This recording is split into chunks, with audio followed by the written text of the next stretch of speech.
Finding the Way, Episode 2 to Dark Beginnings has released, and it continues the excellence from Episode 1. Let's break it all down.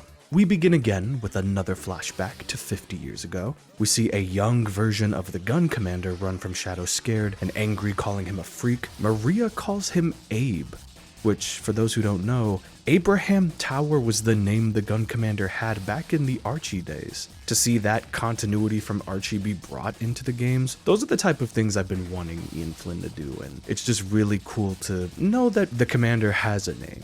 Abraham Tower. It's cool to see.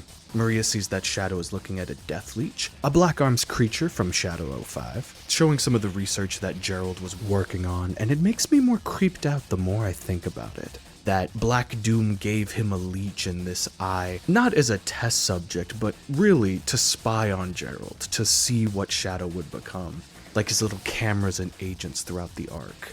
And Shadow goes into a monologue how he hates the monster in front of him, but knowing that he was born from Black Arms DNA, that hatred kind of goes to himself as well. And they have this beautiful shot where he's really lamenting, and you see the darkness in the room close in on him to the point that Maria even fades out. But then when she hugs him, all of the light comes back, and she reminds him and comforts him like always. And I love what Dark Beginnings has been doing, where it's saying, this is why Shadow is the way that he is. He's not moody just because there is trauma and depression and self-hatred and anger that is deep within this character that he never really got to resolve. But Maria helped comfort him through. And her last line before the present, she even tells him, you'll find even more people you can trust, and cannot wait to see how that ends up being paid off in the game itself. We cut to the present, we're at Pyramid Base, which makes a lot of sense. Shadow's like, okay, I need to go to the Ark, I need answers. Let's see if Eggman has a spare. It worked last time. The choreography is just as excellent as it was in Episode 1. Shadow dismantling the samurai egg pawns from Sonic Colors. It was great seeing them come back,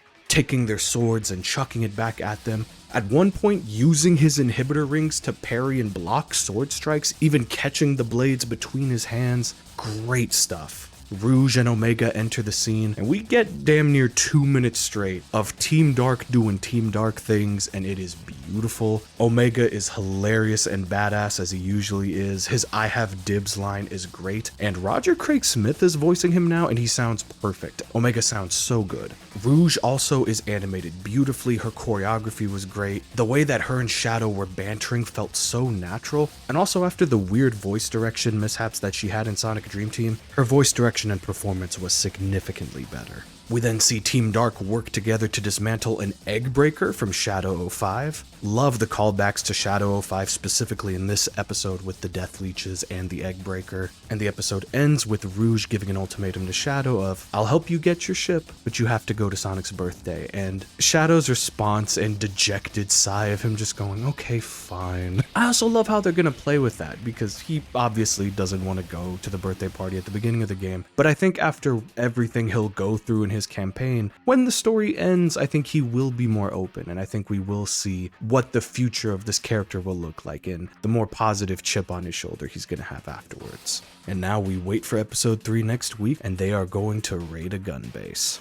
Ian Flynn has been killing it with this so far. I've loved what this man has brought to this franchise from the comics to the games now, but what he's doing for Shadow Gens I feel is such a step up from what he was working with in Frontiers. The world building, the dialogue, the jokes, the banter, everything we've seen so far in this first 10 minutes of Dark Beginnings episode 1 and 2 combined has been great. On top of the animation from Gigex that has elevated this great writing. And again, I think I'm going to be saying it in every video around Dark Beginnings at this point, but I mean it. Sega needs to give Gigex and Flynn a show.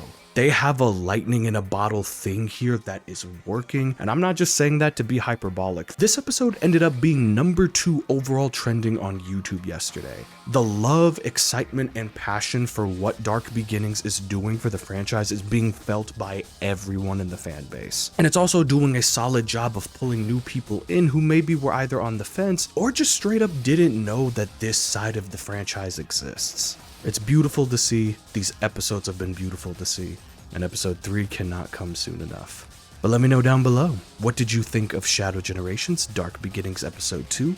Love y'all, have a blessed one, and I will see you next week to talk about episode 3, the finale to the Ark.